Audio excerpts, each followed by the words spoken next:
Hi, and welcome to our lesson on postmodernism. This video is part of our Comparative and Creative Writing in Literature Contexts series and will be suitable for Year 10 and 11 English. So we generally consider that postmodernism extends from the end of World War II in 1945 to the present day. Postmodernism is critical of history and traditions and of the West's domination of other cultures. World War II helped to foster the idea that one cannot have an objectively superior lifestyle or belief. So what happens is when everyone goes to war, cultures mix and interact with each other, and they realize that there isn't just one way of thought, like Western linear thought, but there are actually lots of different ways of thought and lots of different ways of living. So in a way, World War II helped people to see themselves as just one little part of a very large world. So what this means is that rationality is not as certain or as clear as modernists believed. So the modernists had to give up the idea of just oneself because they had the subconscious. They had to give up the idea of reality and the physical world being real. But now we have in postmodernism not only those problems, but also the fact that truth is not objective. So that's a third thing to complicate matters. So therefore, thinking about all of those factors, the postmodernist novel is often very subjective, and rather than relying on what really happened, because no one can possibly know, it's just talking about one character's perception or memory of events instead of objectivity. So often postmodernist texts are based on earlier texts and involve criticism or examining minority perspectives in these texts. So often it's taking an earlier idea and reinventing it or basing something new on that idea.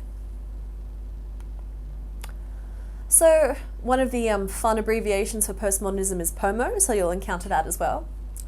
POMO is a globalised rather than a regionalised movement, meaning that rather than things progressing differently in China to, say, in England, things are considered to be happening globally.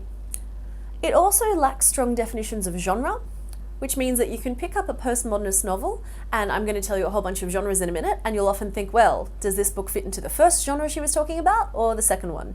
You'll often find that it has elements from a number of different genres, and that makes things a little bit more confusing as well. And finally, the third thing that makes it confusing is the fact that it's very hard to distinguish between what's pop or common literature and what is high art or high literature. So what you really get in postmodernism is a big blurring of the boundaries. So that can make it very hard to analyse, but it's good to just kind of go through the boxes in turn, think about all the different isms, and see which ones can be applied to your work.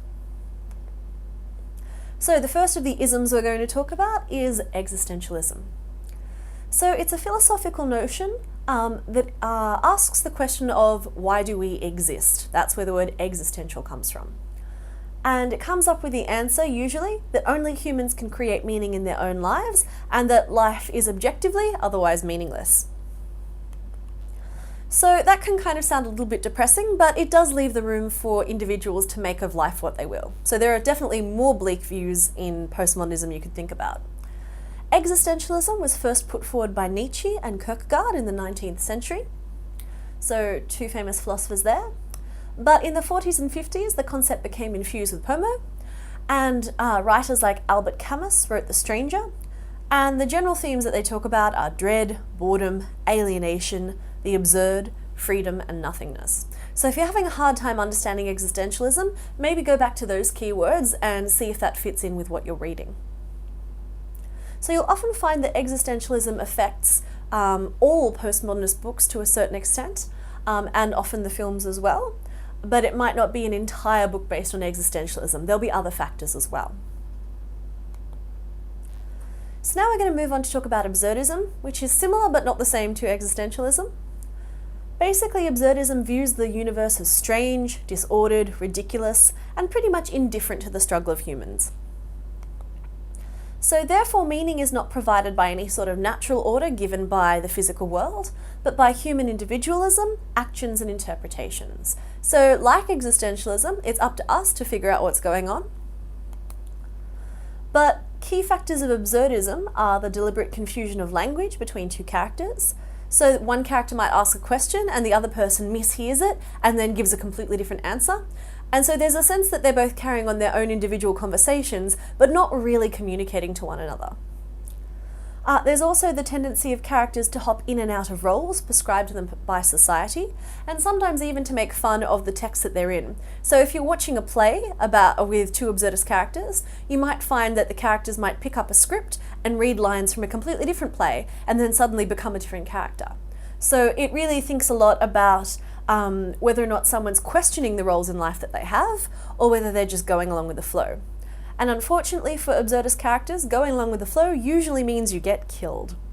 So that is the bad idea. So some things that are absurdist you might want to view. The stage play Waiting for Godot by Samuel Beckett is a really good example.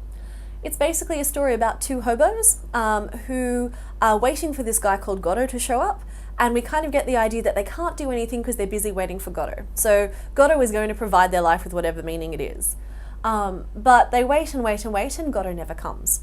So the idea is that Godot is supposed to be representative of God, and it's looking at the idea that people who use religion to answer every problem they have probably aren't going to get very deep answers. So Tom Stoppard's Rosencrantz and Guildenstern Are Dead is another example, and this one's based on the play Hamlet, and two really insignificant characters, Rosencrantz and Guildenstern, who are childhood friends of Hamlet's. And they don't really have a big part in the original play Hamlet, but every time they are off stage in the original play, they are on stage in Rosencrantz and Guildenstern. So you get to see them wandering around, trying to figure out why they're there, why they've been summoned to the court, what should they be doing to try and help Hamlet. And eventually they get caught up in everything. They don't ask the right questions, they don't really listen, they just go with the flow. And of course, they get executed. That's what always happens in an absurdist novel when people don't try to understand what's going on. A kind of more depressing version of all these isms is nihilism. So again, similar to existentialism, but a little bit worse. Nihilists believe in nothing and argue that the world is without any sort of objective meaning or essential value. So without any system of meaning, no action can be preferential to any other. So basically what nihilists believe is that reaching down and patting a puppy dog is exactly the same as picking up a rock and beating it to death. So they don't see any kind of moral value or moral judgment, everything just is. There's no meaning attached to it. So understandably then, nihilist fiction includes cruelty, anarchy, bleakness, and generally a lot of meaningless violence. Nihilist films are often, just to increase the whole emo, sad tone, often shot in black and white as well. So you'll often sit through a nihilist film and there's a lot of silence, a lot of sharp contrast, a lot of things that make it uncomfortable or unpleasant to watch. So I'm going to look a little bit at the art movements that are involved in POMO now. So pop art is probably the big influence of the postmodernist movement. It's a visual art style that emerged in the 1950s, which uses themes and techniques drawn directly from pop culture. So it's things like advertising and comic books that affect it. It's basically an anti-consumerist statement. So if art reflects lives, and our lives are pretty much shallow, our art should be shallow as well. So basically, if we worship money and that's what all of our culture is about, why not put advertising on the walls? Why not hang up a barcode and frame it? So that's basically the idea that pop art tries to give you.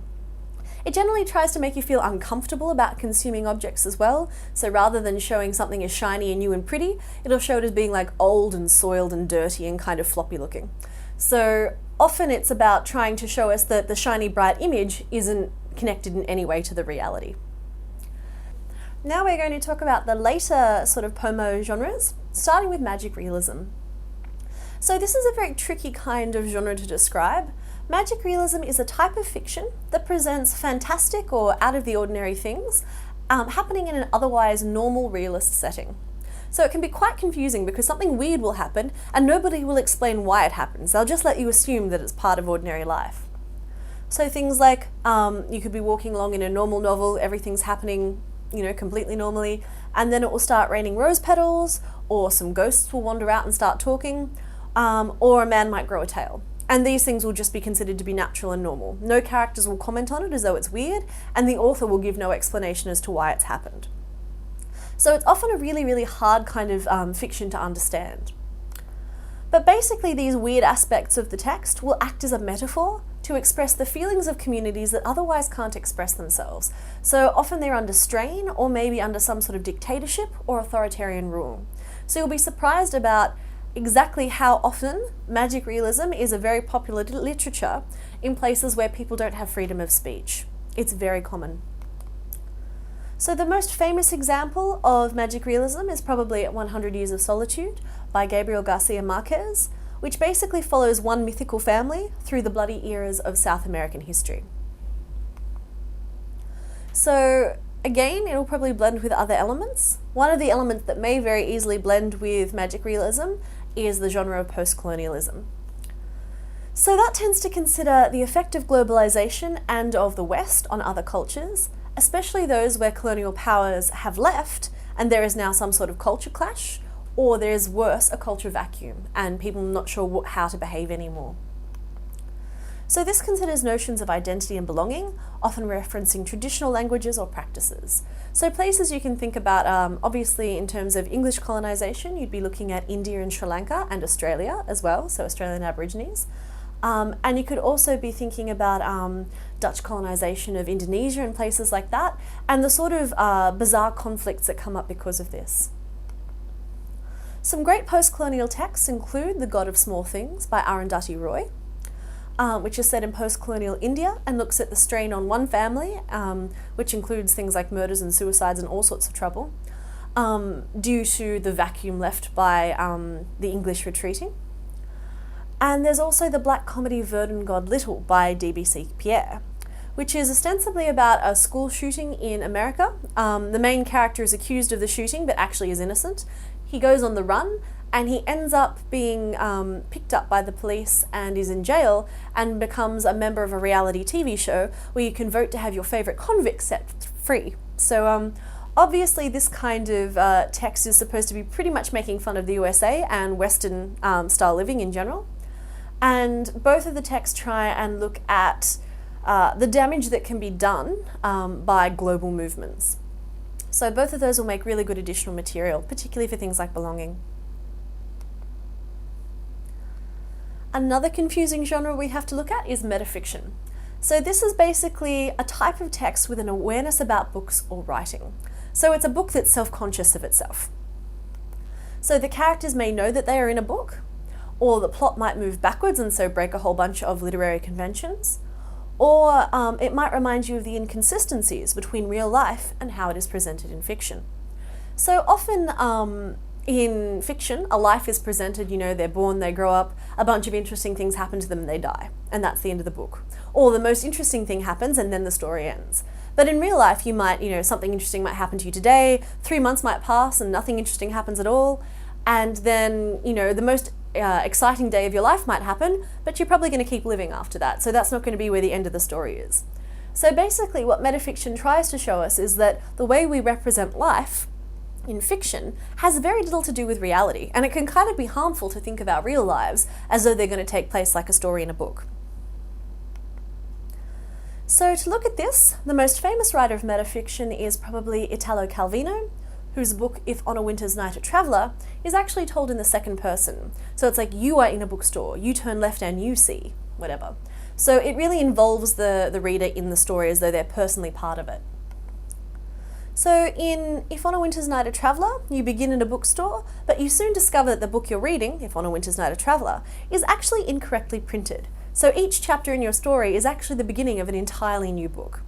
So again, it plays around with the idea that stories don't necessarily finish, that there can be errors and mistakes, and again asks you to think about what is real and what is fake. Another worthwhile genre to think about is the minority reading of other texts. So postmodernism sometimes enjoys subverting classic texts by either investigating or swapping gender roles, or taking the perspective of a minority. So you might go back and take one of your favourite classic books and rewrite it from the perspective of a woman, or maybe from the perspective of an Asian or African person if the story was originally told from a Western point of view.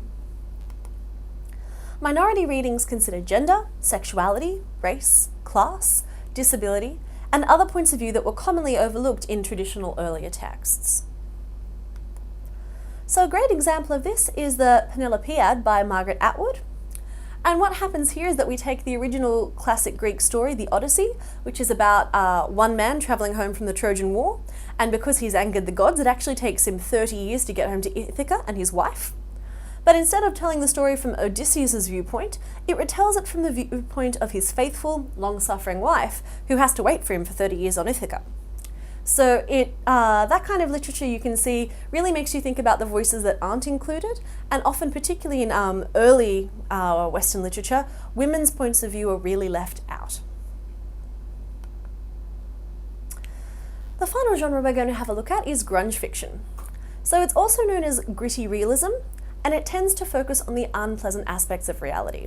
So like metafiction that says that we kind of paper over, the inconsistencies in life and try and make it into a neat, clean-cut story, grunge fiction tries to focus on the things that might have been ignored in, say, a Victorian book. So if you pick up a Charles Dickens book, there's never a description of anyone going to the toilet, because it's just considered not proper or appropriate to talk about. But grunge fiction is entirely about those bits that we try not to talk about. So it's things like immorality, laziness, cheap sex, drug addiction, bodily functions, and often features young nihilistic protagonists in really grungy urban settings. So it's often about the most unpleasant parts of life, and often deals with things like drugs and disease. So good examples of grunge fiction include Trainspotting by Irving Welsh and Praise by the Australian author Andrew McGowan. So both of those would make great additional material. You might have a bit of a hard time reading Trainspotting at first, because it's actually written in Scottish, it's trying to emulate a Scottish accent, and it uses a lot of regional slang, and a lot of swearing as well, actually. So it can be really hard to kind of understand what's going on at first. But once you get into it, you're sort of like, oh, is this really literature? But it actually is. They're really good stories, but they're just presenting a very different view to kind of the commonly held view of what high art is.